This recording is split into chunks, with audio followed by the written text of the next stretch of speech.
ninawahakikishia, I will not let you down. I will not let you down.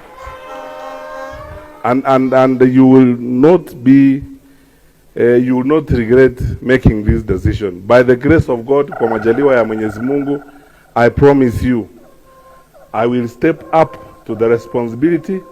I will carry your hope and expectation faithfully.